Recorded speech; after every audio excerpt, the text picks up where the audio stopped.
Okay, बिस्मिल्लाहिर्रहमानिर्रहीम। मैं सरवत ख़ान अपने सुबह 9 बजे की बैच में अपने यूट्यूब चैनल को संबोधित कर रहे हैं। ये हमारे सभी जो साथीगण बैठे हैं, हमारे जो ये शिक्षार्थीगण बैठे हैं, ये देखा जाए साथी कैसे, क्योंकि फ़िरदौस एक परिवार है। फ़िरदौस कोई कंप्यूटर सेंटर या कोई वो नहीं, आय का स्रोत नहीं है जिससे हमारी आमदनी हो रही हो।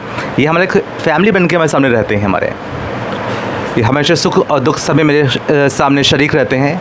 आज का टॉपिक है, जिससे हमारे सब बच्चों को कॉन्फिडेंस आएगा कि लोग अक्सर कहते हैं कि कोशिश करने वालों की कभी हार नहीं होती, ये लैंग्वेज यूज़ करते हैं। लेकिन हम लोग में आता है जो कि कोशिश करने वालों की ही हार होती है। ऐसा क्यों बोला गया है? क्योंकि जो इंसान कोशिश करता है वो हमेशा पीछे रहता है। इससे कुछ डेमो इसका है। डेमो ये है, मान लीजिए एक सर्कस है। सर्कस जो अब तो सर्कस लगता ही नहीं है, क्योंकि अब तो इतना तमाम कोरोना आ गया, सर्कस कोई देखने जाता नहीं है। लेकिन पहले सर्कस में ये था, एक तंबू लगा होता था, एक औरत वहाँ पे खड़ी हुई होती थी, उसके सर में पे सेब रखते थे और सामने एक आदमी आँखों में पट्टी बांधे हुए और बोलता था कि जो है तुम सामने खड़ी हो, मैं ऐसा तीर चलाऊँगा या ऐसा चाकू मारूँगा कि सर पे रखा हुआ जो सेब है वो आधा हो जाएगा। ऐसे बोलते थे।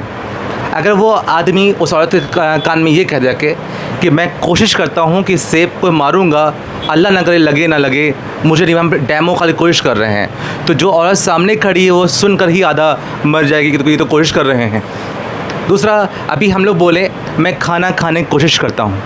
अब यहाँ पढ़ रहे हैं, जब यहाँ से उठें हम घर पे जाने की कोशिश करते हैं, या हम ये अपने पापा से बोलें हम पास होने की कोशिश करेंगे। हम ये सब बातें मतलब अपने कॉन्फिडेंस को गिराने वाली बातें हैं। कोशिश के बारे में बोला जाए, कोशिश क्या होता है। एक राजा था, कमज़ोर राजा था, तो एक ताकतवर राजा ने एक संदेश कमज़ोर के पास भेजा कि आज से 3 दिन के बाद में हम तुम्हारी सल्तनत के ऊपर हमला करेंगे और तुम्हारा पूरा राज और तुम्हारा जितना भी ज़मीन और तुम्हारी जितनी रानियाँ हैं इन सबको हम ले लेंगे 3 दिन का, और तुमको हम मार डालेंगे। ऐसे बोला कमज़ोर राजा ने बोला। अब वो कमज़ोर राजा अपने वज़ीरों से बोलता है, अपने सब जितने भी राज के लोगों से उनसे बोलता है कि क्या ये हमको वाकई मार डालेंगे, हम तो कमज़ोर हैं। तो सब लोग कहते हैं हाँ वो बहुत शक्तिशाली है, वो आपको मार ही डालेगा, क्योंकि हमारे पास सेना कम है, लोग कम हैं, वो मार डालेगा। और जिसने संदेश भेजा है, अब वो कहा कोई रास्ता नहीं बचने का, कहा कोई रास्ता नहीं। वो बड़ा परेशान, वो सबसे पूछता है कि क्या किया जाए।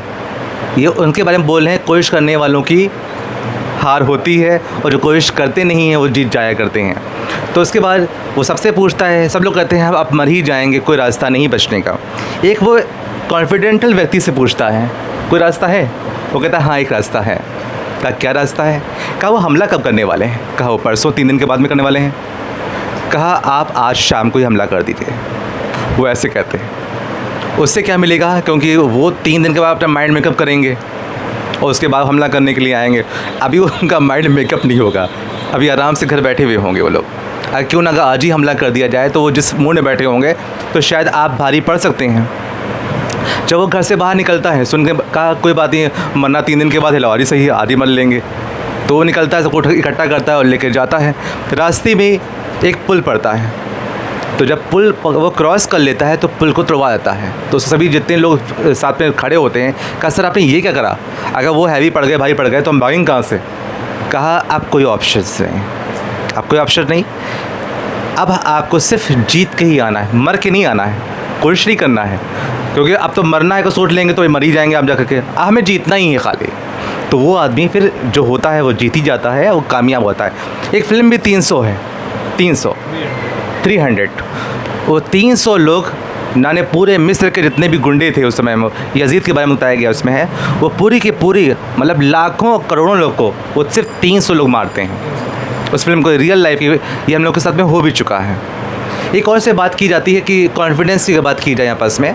अक्सर लोग कहते हैं, एक कहावत है, कबीरदास का दोहा है कि लोभ से लक्ष्मी घटे, चिंता से घटे शरीर, ऐसे बोलते हैं।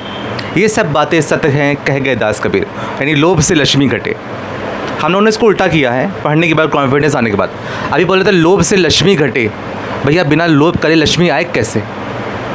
अगर हम लोभ होता है, जैसे आज हमने 10 रुपये कमाया, अच्छा पैसे ऐसे होते हैं, तो कल हम इसको और पैसे कमाने की लालसा लाएंगे तो हम 20 रुपये कमाएंगे, 15 रुपये कमाएंगे, इसके ऊपर बढ़ेंगे।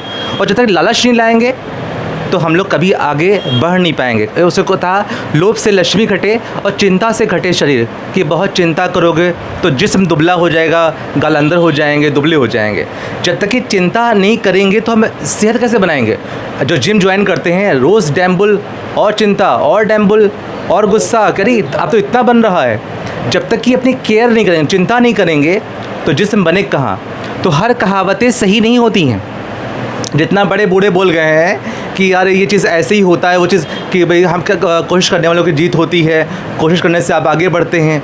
कोशिश नहीं, जो लोग ए और बी 2 टारगेट लेके चलते हैं, ए और बी, वो सोचते हैं कि ये नहीं मिला तो बी तो मिल ही जाएगा, ये सोचते हैं, वो कभी कामयाब नहीं हो पाएंगे। हम लोग सोचते हैं सिर्फ ए, कि हमें सिर्फ जीतना है। अब ए बी क्या होता है। मेरे पास में, मेरे मोहल्ले में आसपास में एक हमारी क्लास फेलो शाहीन बानो, उनका भाई है गयासुद्दीन नाम उसका है। वो मेरे भाई के साथ BOMS कर रहा था। उसका BOMS में नाम आया, जब उसने CPMT एग्ज़ाम दिया तो उसका नाम BOMS में आया।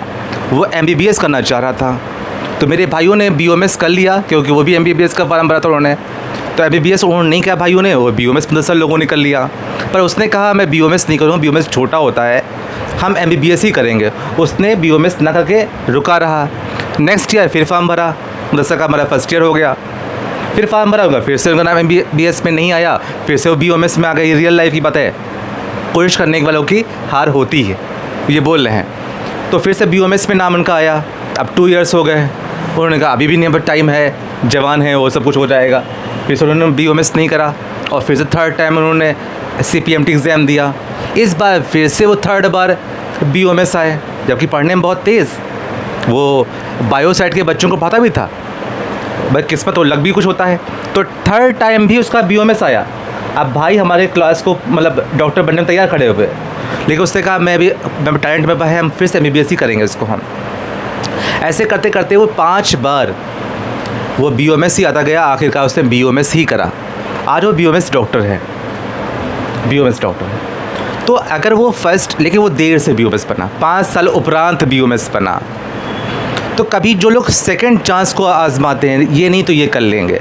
जैसे एक होता है SSC कोचिंग, DM, SDM, तहसीलदार, नायब तहसीलदार, कानूनगो, लेखपाल, ये DM की रैंक की कैटेगरी होती है कि अगर मान लिया एग्ज़ाम दिया, DM नहीं बने तो SDM बन जाएंगे। ये क्या होता है, अगर DM बनना है तो तहसीलदार नहीं बनना है, सीधे हमको वही टारगेट। ये क्या होता है कि ये नहीं बने तो वो, जो लोग A, B और C कैटेगरी लेके भागते हैं हमेशा वो पीछे ही रहते हैं। अगर फिरदौस कंप्यूटर में जॉब नहीं मिली तो कोई कहीं और से कहीं से जॉब मिल जाएगी।